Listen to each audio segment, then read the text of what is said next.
This is episode 143 of Hebrews in Exile with our honorable teacher, Robert B. Holman Jr. and Shawn Appleton.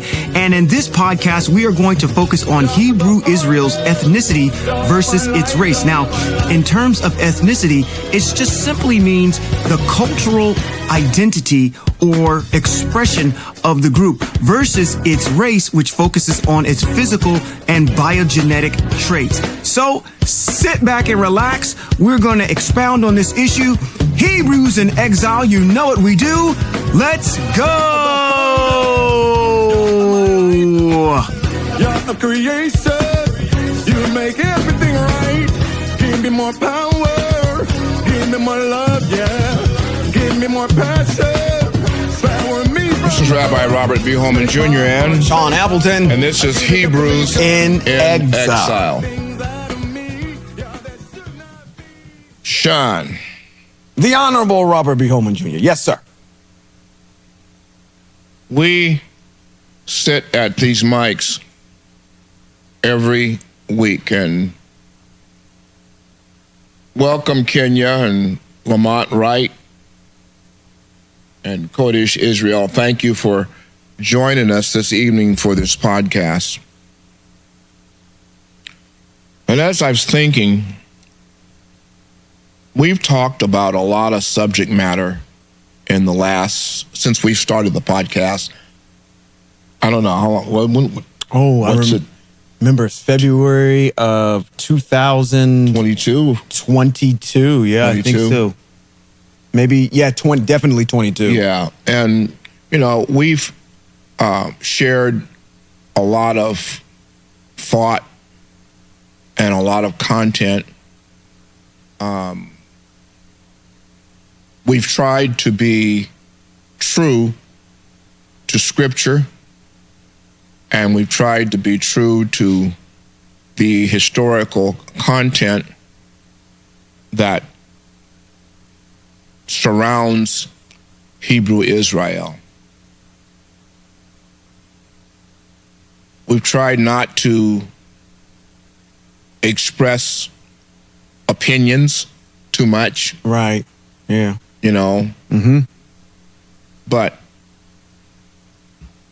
last week, I was really kind of fired up last week about this whole idea of how Christians see the Most High and how disconcerting they are about His name. Right. And that kind of took me off to a place that I didn't get back from. Yeah. And in that process, we had a gentleman who came into the chat, yeah, and the on YouTube, yeah, and really just caught me at a place where I already was. I was already lit up. And we thought about that, and I thought about the subject matter that we were talking about, and I kind of, even if it's possible, I don't even know that it's possible to put the issue of the ethnicity of Hebrew Israel to rest. I don't even know if it's possible to do that. But I want to talk about that. Yeah, let's do it. There are several writings that are out there. One is called The Black Hebrews and the Black Christ. I'm not so much concerned about the Black Christ as I am about the Black Hebrews. Mm-hmm. And it's by Elmer von Flescher. And I've mentioned him before in several writings.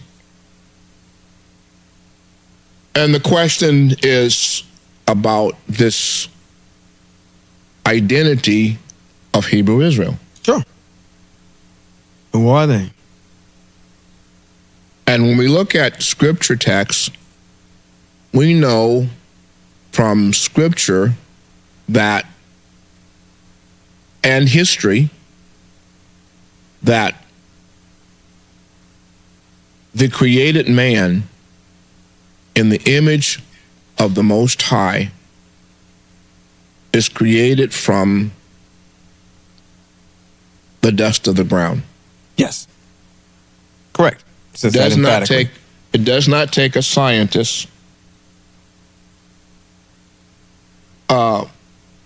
with a degree to figure out that if you're created from the dust of the ground, that your pigmentation is going to be brown. Absolutely. Or reddish, or dark, sure, or black. Mm-hmm.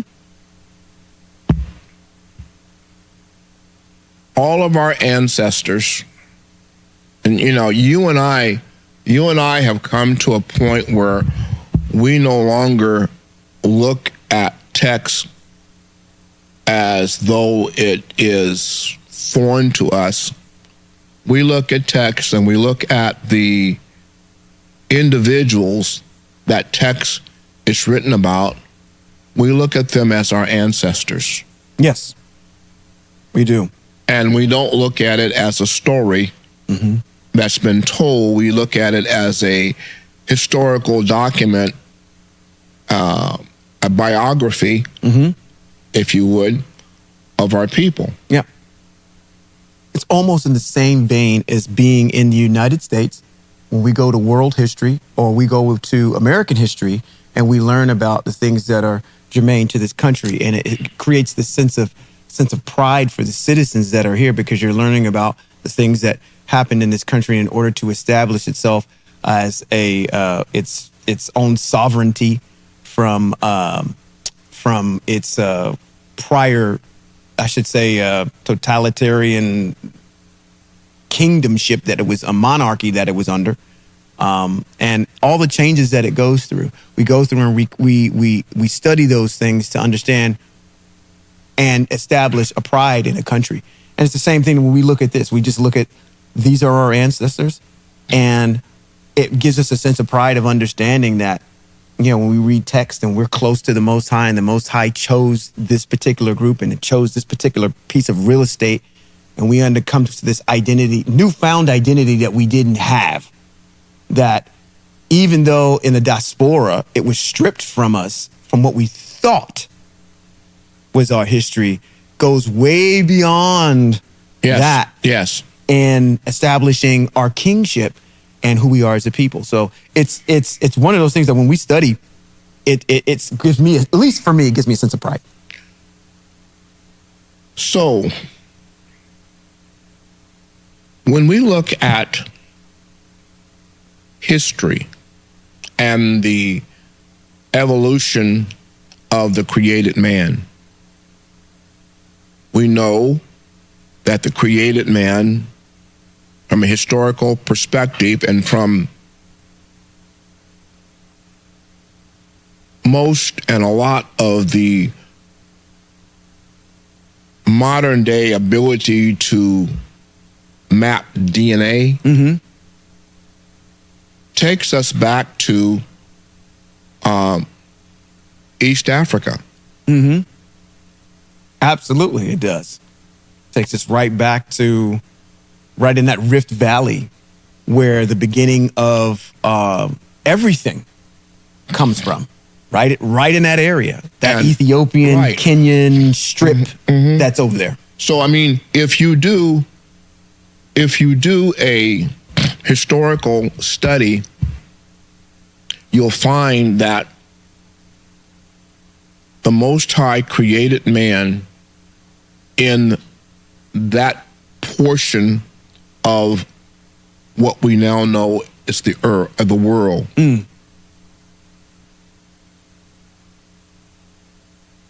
The continent of Africa is a place that is the homeland of melanated people. Sure.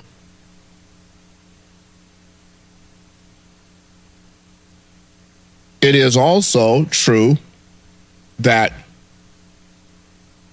Egypt is also a place where you have the Egyptians were melanated people. Absolutely.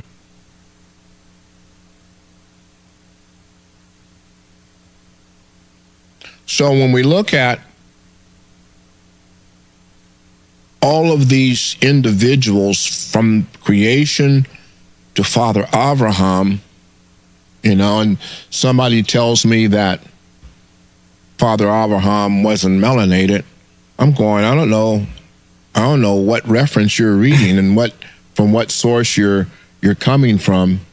And I really do wish that gentleman was back online with us tonight, because I like to educate him in terms of the fact that our ancestors and Hebrew Israel are melanated people and black people. Who did you mention? I'm just taking a sidebar real quick. Who did you mention? It was Hitler's chief general? Yes. Or of propaganda, or whoever that was. I forget the gentleman's name. She shouldn't have said anything. I would have known. You just wrote by osmosis. You'd have wound up on it. Yeah. Goebel. Right. Yeah, Goebel. You tell something a lie long enough, and even text even talks about these individuals have come and taken your name. Yeah, and I want to talk about that a little bit tonight with some source material. Okay. There is this book by Janice Swinston, and the title of it is "Go Tell My People Who They Are: The True Biblical Identity of Black People, the Biblical and Historical Identity of Ham, Shem, Japhet, and Japhet's Descendants." In this particular writing, she has done an excellent job of providing not only the historical information, but also the scientific information that has brought us, that helps us to understand this whole archaeological and scientific issue of racism. And it's interesting to me that people don't want to identify with who they are. I mean, what? I mean, No, I agree with you 110%. Shawn, we have gone. I mean, there are too many scriptorial facts that support the position of the atrocities that have befallen melanated people in this diaspora. And this diaspora is not just relegated to the United States of America. Oh, sure. It's relegated to the four corners of the world. Absolutely. And in all the four corners of the world, the melanated man has been subjugated to European imperialism. Sure. Absolutely. And this European imperialism has leaked its way. And this is what, one of the things that disturbs me the most of it all, man, particularly as I listen to the political climate and as I listen to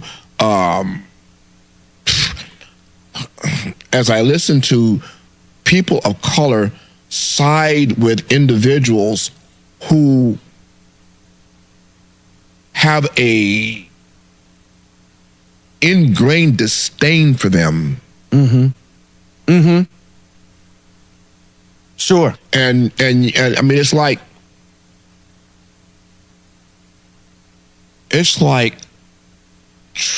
trying to rub noses with your pet lion. Yeah, knowing that he's knowing that one day he's gonna bite your nose off. Exactly. And historically, that has happened. Young men had them two lions. They was courting around as pets. You remember them? And and one day one day as that lion turned on him. We talking about the entertainers? Yeah. Siegfried and Roy? Yeah, not Siegfried and Roy. Was it Siegfried and Roy? Well, I know one of them turned. It was like one of them white tigers turned on him or something. Yeah. See, and you know, sooner or later, they're going to turn on you. Mm-hmm. Wow. You know, what it reminds me of is an analogy that I make, and it's this deal of, because I'm getting to your question that you had asked earlier, is why people don't kind of acquiesce to it. And the way that it makes sense to me in my head is, it's like you've grown up, and I've used this analogy before, you've grown up your whole entire life, and you have parents, and those parents have raised you, and you've, generally speaking, not every household is the same, but you've had a generally good upbringing. And one day your parents pull you aside and they say, you know what? We need to tell you something. We're really not your parents. We got this DNA test done, and really this individual over here, or these individuals, are your real parents. Now, the average person would probably say, you know what? You've lied. Well, not necessarily lied to me, but this information is big. You knew this the whole entire time, and you've kind of kept it from me. So you're going to feel some remorse, what's the eloquent word that I'm looking for? It's you've been let down. You're disappointed, but you don't disown them. You know, it's like, you've raised me. You've coddled me from a young infant to where I am now. You've given me tutelage upon which I've been successful, at least to an extent. But now you're telling me that my biological parents are over, and I have to go ahead and establish a relationship over there.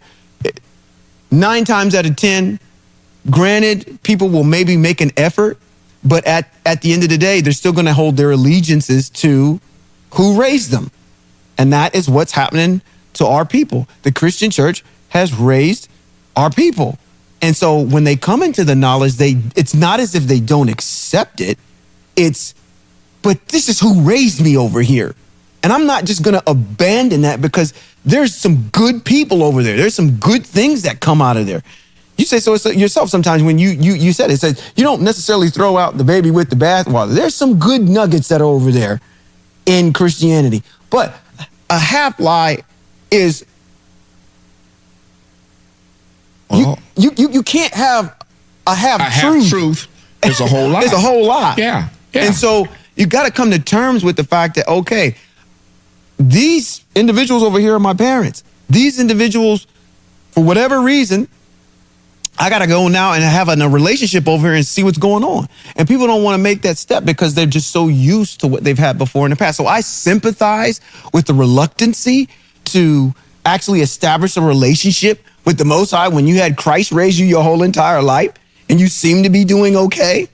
It really, unless you've had some type of trauma from the church or you've had something that drove you away, most people are not going to acquiesce. They're going to sit fine where they are, especially when you have a doctrine that allows you to do anything that you want to do, that doesn't give you any restrictions or parameters on life, that just basically says, I can do whatever I want to do. And if I mess up, I can go put it on this person that died for my sins over here. And I have no atonement or take responsibility for any of the actions that I have, especially when you have a doctrine that tells you you're exonerated from any wrongdoing, period. You don't have to pay for anything. Pretty. But you see, there is a problem that we're confronted with. And, and I tell people all the time when they ask me, how you doing? Mm-hmm. How's the ministry? Mm-hmm. And my response to them is, we're purists, mm-hmm. and we're on an island by ourselves. Yeah, absolutely. On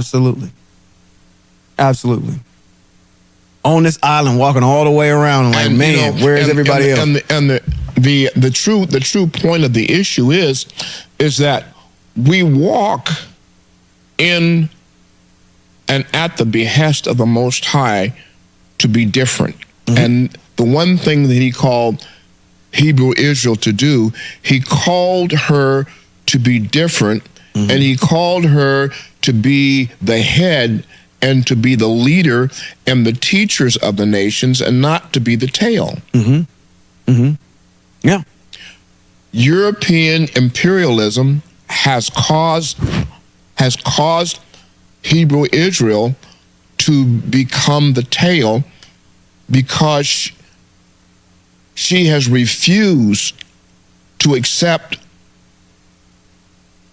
the mandate that's been placed upon her.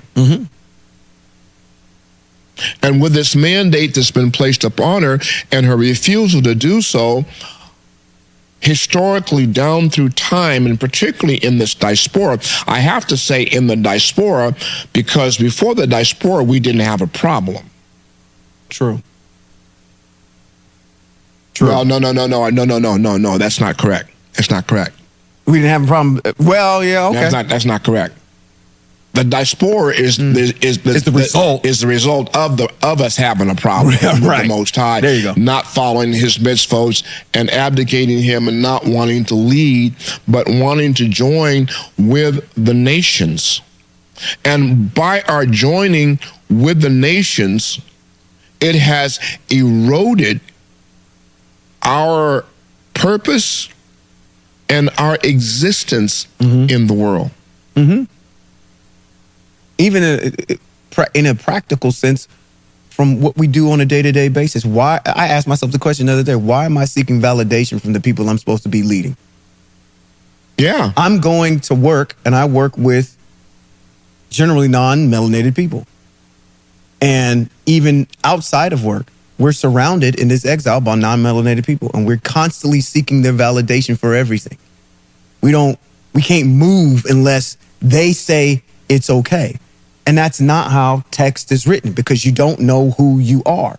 As a matter of fact, if you think about it, the jealousy comes into play because they know who you are. And that has been, this is so funny about our people, because it's everything that's in that book is manifesting itself even to this day. Even to this day. We got individuals over here, again, like I said, we're looking to them for understanding. We're looking for them to validate us when, again, we should be leading them at the end of the day. They will put things into place to make sure that you don't advance, because they understand the power of what's going on. And this is why I'm drawing back on this analogy to saying the same things are happening today, because when you look in text, everybody knows. Even if you look in the book of Yehudi, you look in the book of any of our writings, people will come and say this, even in the book of Shotim, we know who you are. We know who your Yahweh is. We can tell you about him. We can tell you about the things that he's done. How come you can't? That's a sad commentary when everybody else knows and has systematically put things into place to suppress your advancement towards the Most High because they know. We lead the world in everything, inadvertently. It doesn't have to be like, okay, we're going to push you guys out in this particular area. We just do it because that's a part of our DNA, because the Most High has created us to be a certain way, to be creative, to all the things that we do lead the world in. And in every single instance, it's looked down upon. Yeah. Let me respond. I want to respond to something there that Kenya has written. Okay. And you talk about seeking validation, and she says, well, maybe more like we have to work harder to prove that we are not inferior. Well, if I'm having to work harder to prove that I'm not inferior, that's seeking validation. I'm trying to prove to you that I am as good as you and even better, when in fact, I shouldn't have to do that, because historically it is a known fact that the Father's people are far superior than any other ethnic group on the face of the globe. And